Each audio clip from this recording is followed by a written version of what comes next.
Welcome to the Recruiter Startup Podcast. My name's Dulta Doherty, and in this podcast series, I will be speaking to investors, advisors, entrepreneurs, and recruiters who are based all over the world, and we'll be discussing how to set up, scale, and operate a world-class recruitment company. Now, I'm taking a bit of a different spin on it today with today's guest. Her name's Joanna Webb, and she is an expert in virtual reality and artificial intelligence. And she's launching or looking to launch a product that will bring virtual interviewing into play.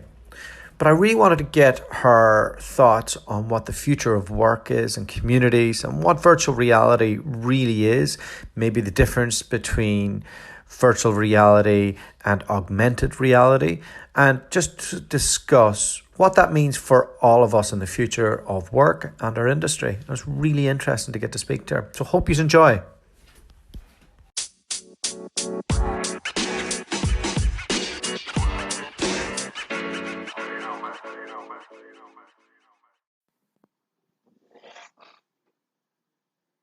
Joanna Webb, welcome to the Recruiter Startup Podcast. Hi, thanks for having me. And you have come today from Horsham, is that right? That's correct, yeah. Okay, great. We're going to talk about the future in general, but we're going to relate it maybe to my industry in recruitment. And more specifically, we're going to talk about virtual reality. And that's your area. That's right, yeah. Virtual and augmented reality. And augmented.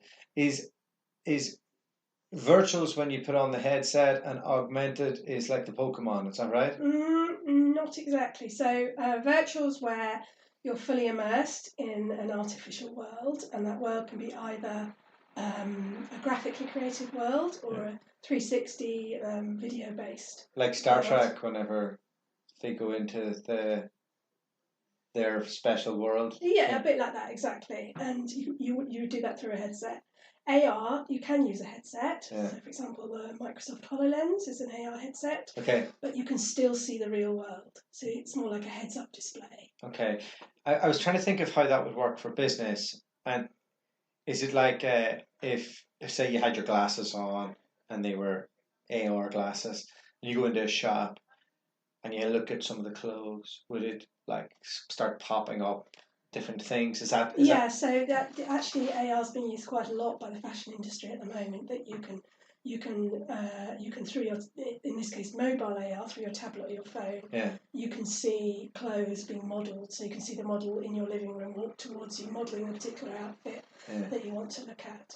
Which excites you more, AR or VR? AR on the whole. I think AR has got the biggest future because that kind of combination of being in the real world, but augmenting our knowledge and skills within the real world, I think it's going to be absolutely crucial, especially for education and training. And I listened to This Week in Startups quite a bit with Jason Calacanis, and he mentioned the biggest problem with VR and adoption is the amount of time that we would dedicate to it, as opposed to AR, where essentially we could do it all day, couldn't we? I mean, I think if you think about your own life and the evenings, what you do in the evenings, very often now people who are at home will be watching TV, but they'll also be surfing on their phone as well, looking at various things, or on their laptop, half watching Netflix, half on your laptop. And I think the problem, one problem with VR is that you're right, you are isolated from the rest of the world. So there's amazing experiences you can do in VR. I love VR. So you can go to a concert, a gig. You can go there. You can be in the front row. You can see the band. You can go on the stage. You can go to the side of the stage and see all these concerts. Yeah. And it's amazing. Or you can play a game.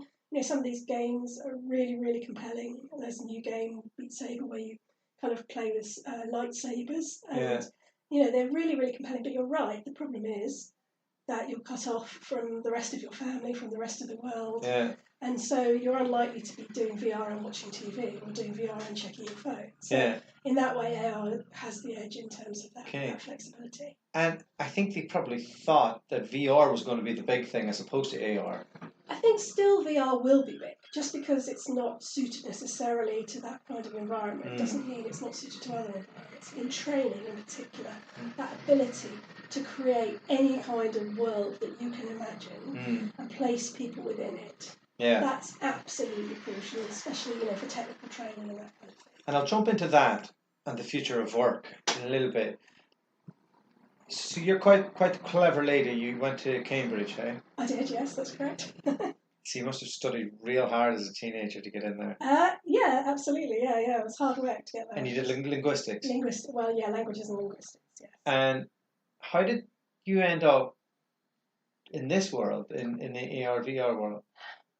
So I started off actually working in marketing. I worked in marketing for 8 years. Then I decided I really wanted to do something a little bit more involving people and using my languages. So I went back to working teaching for a while. And I worked in various places in schools and higher education for teaching. And then the problem was really that I really enjoyed designing resources for learning. Mm-hmm. But the whole managing teenagers in a classroom thing was quite challenging for me. So I really started to gravitate towards the idea of making learning resources, designing learning. And I got a sort of side job working for a company, and in those days it was on CD-ROMs, designing educational systems, shows my age, designing CD-ROMs. Yeah. And then gradually kind of moved out of that into educational software, and then I got a job with Pearson, it's the world's leading learning company, working in their training team, looking at how we could use 360 video to do health and safety training. What's 360 video? So 360 is a type of VR. Yeah. So there's the graphical VR that we already talked about, but also the photographically created VR. Is that like on my iPhone, where? You can pan on your iPhone. Yeah. But also in a headset, you can do it. And you can move around in some cases within the environment, or you can just look around the environment, or you can what they call teleport. Yeah. Which is not as exciting as it sounds, but you can move around using teleporting within the environment to see and experience the environment. And what happens is your brain starts to believe that you are actually there in that environment.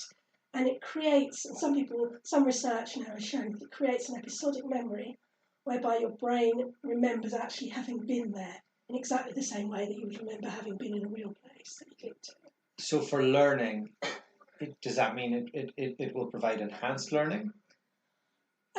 It provides you the ability, it depends what you're trying to do. So when you're designing or thinking about these technologies, you need to start from what your business objective is.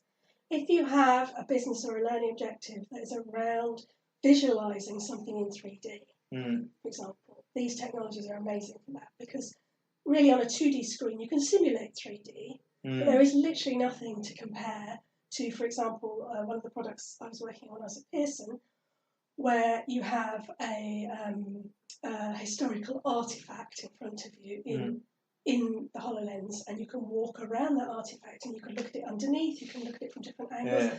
There's nothing compared to that. To do it on a 2D screen, it's just not the same. So that's one area that's good. Another area is, research is increasingly showing that it can be really good for empathy. So understanding how someone feels. Really putting yourself in that person's shoes. We could use a bit of that in the recruitment industry. That's true, exactly, in terms of candidates or how candidates are going to feel, or for the candidates to understand what it might be like to experience that job. So in terms of training and soft skills, this is absolutely a breakthrough technology to really help you. And some of the clients I'm working with are really looking at how that can work to help people understand each other. Or if you think about generational diversity, how do you understand that if you're just starting out in the workforce, how do you understand someone who's near retirement and the different ways and feelings that they have on work? It could really change the way we live our lives. Right now there's a lot of talk about remote working, and we're still working in the industrial age for many people, especially in our industry, where people travel an hour to get to work.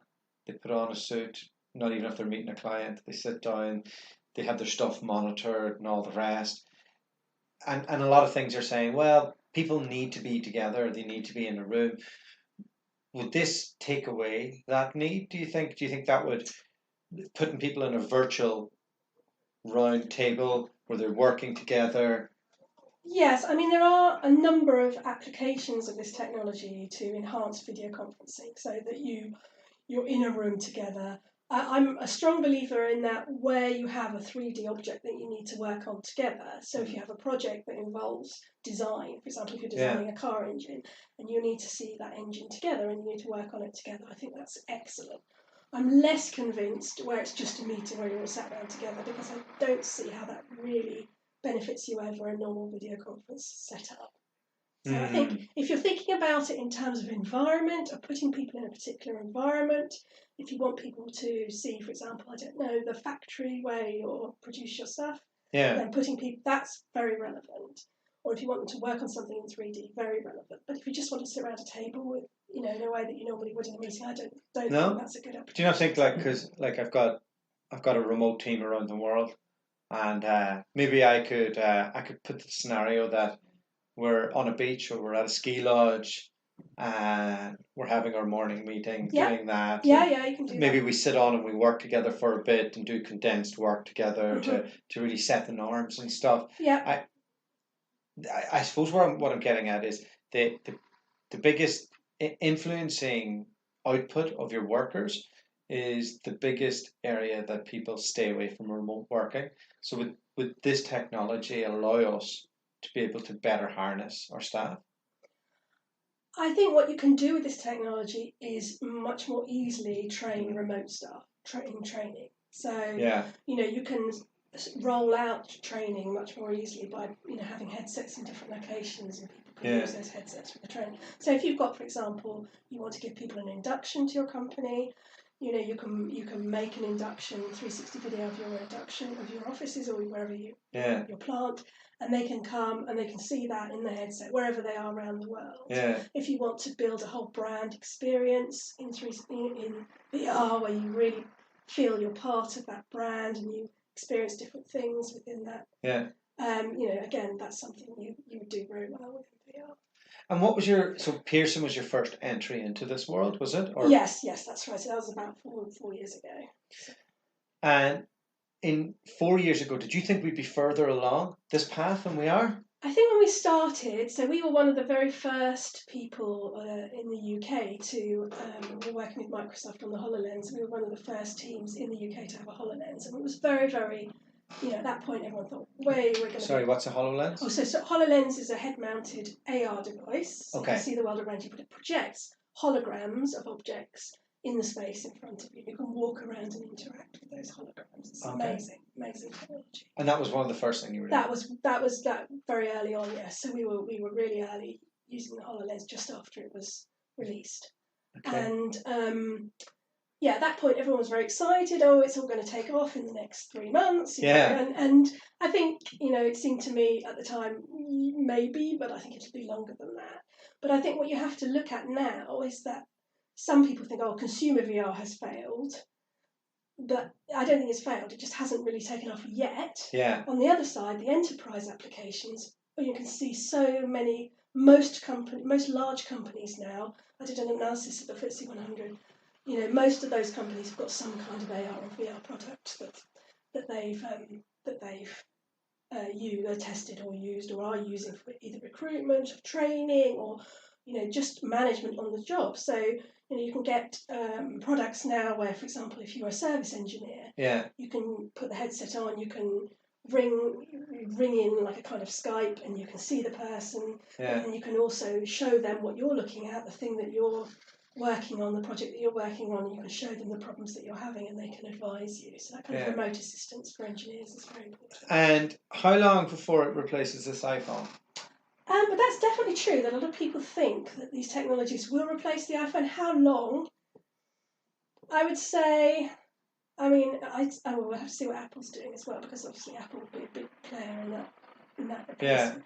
I think probably, I would say around 5 to 10 years.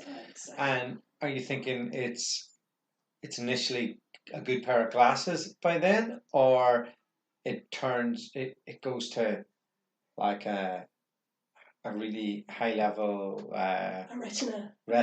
Yeah. Some people believe that, because when Magic Leap was launched, a lot of people thought that was going to be a retina product. Yeah. I think eventually it will be that, but I think in the initial stages that's something a lot of people will be reluctant to get involved with. So I think it'll be a lightweight pair of glasses, but it will have to be lightweight. At the minute, a lot of the headsets are still quite heavy. So yeah, it'll be interesting to see how we operate it. Whether we have something in our hand as well that like we've two things together. Because I wouldn't want to. no, I think it will be either voice. There'll be voice control, or you'll be able to use your hand. So the HoloLens already uses hand gestures. Yeah. So. I've heard that voice is going to be a massive thing.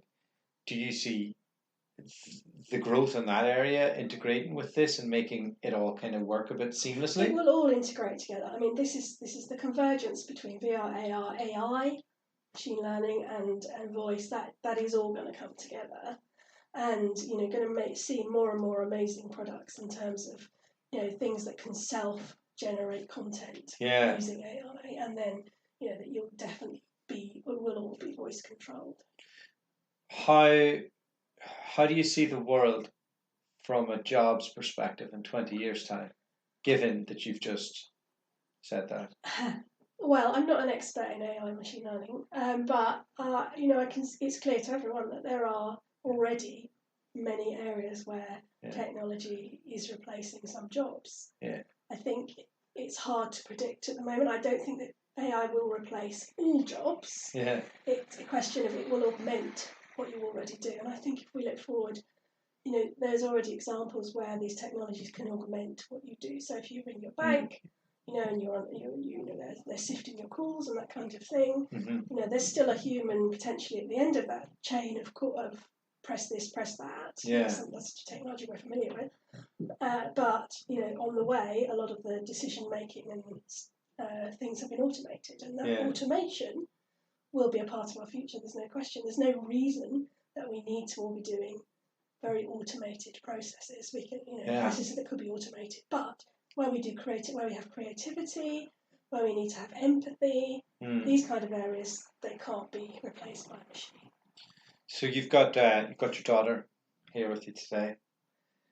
Given you've just said that, what area would you steer her into, in knowing what you do know and what you like? Because you've got a good sense of what's coming next. Given you have to for this space. Yeah, I mean, I would steer her away from professions such as the legal profession or accountancy, because I think they are the ones that there is a lot of potential for automation. And clearly, creative professions, caring professions, they're the ones that stand the test of time. But also, obviously, anything that's in IT or working in these technologies yourself, because it is a very, very interesting and exciting area to be involved in. Well, you're obviously very passionate about learning and training, and you're working on a little side project yourself. Yes, that's true. Yes, so I'm looking at how AR and VR actually can be used in recruitment in terms of interviewing. How we can use the power of AR and VR scenarios in interviewing. So I'm developing a product in that area. Is it going to be an out of the box? Yeah. So one of the things at the moment is there's a lot of the products that are being built in this area are custom. So I'm looking at how we can allow companies to take control of that process themselves rather than relying on a custom built product. Okay. That sounds like it's so. Given that, does that mean that you would create 100 different types of scenarios, and then they would do a tick box thing to see which out of the 100 would suit them, and then they No. that? I think that the technologies that we have now still allow an amount of adaptation within the software. So I'm not looking at doing something that's very regimented at the moment. And I'm guessing for this you would target the biggest companies, and that could roll it out amongst like global. Yeah, what I think is that there is a need for a change in the way that we think about interviewing people, and that that VR offers us this power to be able to place people in any scenario. Yeah. And the very kind of restricted way that we interview people now, in terms of a very standard format, we can shake that up and create something really exciting. Yeah. What is your greatest weakness? I'm only joking. Don't know. I would never ask anybody that.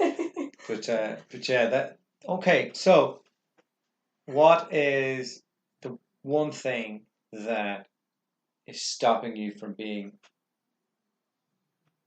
the next big product leader in this? What can you do from sitting here to get to the point that you want to get to with this product? Well, initially to find some angel investors. That's the first thing. Okay. But I think it's more around educating people to the possibilities of the technologies. Okay. You know, really helping people to understand the power of these technologies to place you in a completely different world, and the power of these technologies to help you understand other people's perspectives. All right. And really being able to go out there and do those two things, I think, will help drive not just my ideas but the whole industry forwards. Yeah, and it's I can really see it working for interviews, especially from the testing procedure, scenario based things, and not just to see if they're able to do it, but whether they enjoy it, whether they can relate to those around them. And I'm sure, especially, they have something like this for pilots, don't they?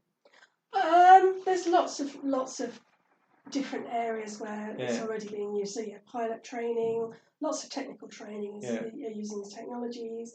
There's already some a company piloting this in assessment centres, looking at creating virtual assessment centres. Also, you can, as a candidate, you can go and find an app where you can practice interviewing by having a virtual audience, and also your presentation skills at the same time. What will you do differently? Is there something specific you have in mind? Are you able to go into that, or? My focus is really on generally VR is really on creating products that allow people to control the content themselves. So at the moment, the creation of content is very closely tied to the creation of the technology.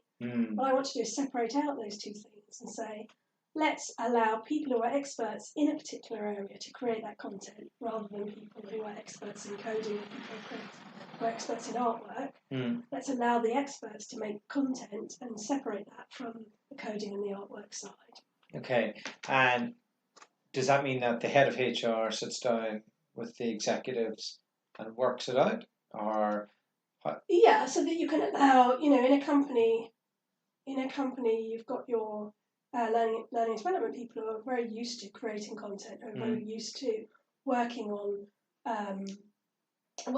tools to help them create content for learning. And I think really harnessing some of that power to create recruitment content is the way to go. Right. So what's next? What's next in the industry, or what's next in the? What's next in the industry? Tell me what's next. I think haptics is going to play a big role at the moment. Being able to touch and hold things within a VR is still at a very, very early stage. All right. So you can control things with hand controllers, and in fact, the latest headset, the Oculus Quest, has some kind of feedback in the hand controllers that you can feel. But are we going to have full body suits? I can't see that personally catching on, because I think who's going to be bothered to faff about putting a whole body suit on? I think we know who. Well, this is a family show, though. So I think I can't see that personally, but I think certainly where you can feel to some extent. Yeah. There's a company, Ultra Haptics. They're working on using sort of sound waves to feel something when you interact with an experience. I can imagine this will really hurt the global tourist industry, but help our global footprint. People won't need to go to the pyramids. I don't think that's true. I mean, really? I don't know. When I went to the pyramids the first time, I actually thought, oh wow, I've been here before, because I'd seen pictures of the pyramids so many times. Yeah. And when you do a VR experience, that's an even bigger sensation. For example, I went to China on a business trip, and I did a VR experience of the Forbidden City before I went. And when I got there, I was like, oh, that's over there, and that's over there. And I could remember that from having had the VR experience. But I don't think that stops people wanting to actually go to a place, to smell the place, to hear the place, to feel the sun. I don't think it will replace that. But what it could do is make things, in some sense, more equal in terms of allowing children who might never experience something to at least have a taster of that experience. Yeah. So if you're a child who's never going to get the chance to come to Europe, you can still stand underneath the Eiffel Tower in VR and have a taste of what that might be like. It's fascinating. It's a fascinating world. And what's next for you in your business? So my business, I'm working a lot with my clients. I've got a diverse range of clients in terms of in the education sphere and the training sphere. I'm working with some schools, and I'm working with some other entrepreneurs who've got products that they're in this area. And then working on my own projects as well. And you mentioned that living in West Sussex gives you the perfect access to two big marketplaces. Yes, so there was a survey the other day, last week, and it was saying the top 5 places where VR companies are very strong at the moment. Yeah. And one of those was London, obviously, and one of them was Brighton. And so, really for me I think Brighton was the third. So really for me being halfway between London and Brighton was the ideal location.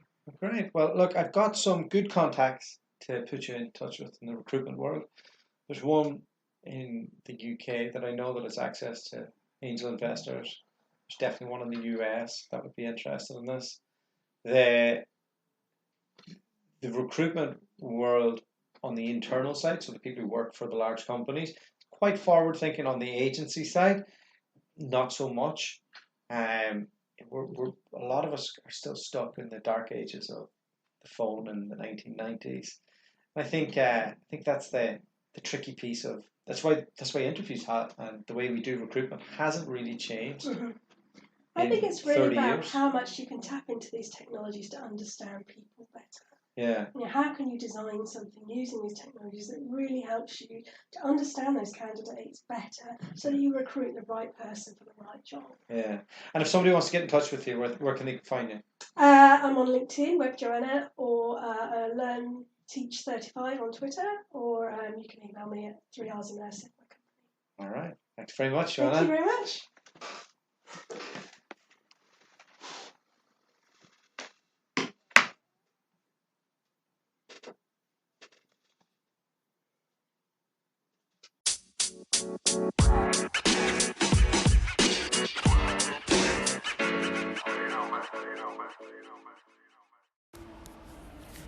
Well, a massive thank you to Joanne for coming on the podcast. I hope you found that interesting.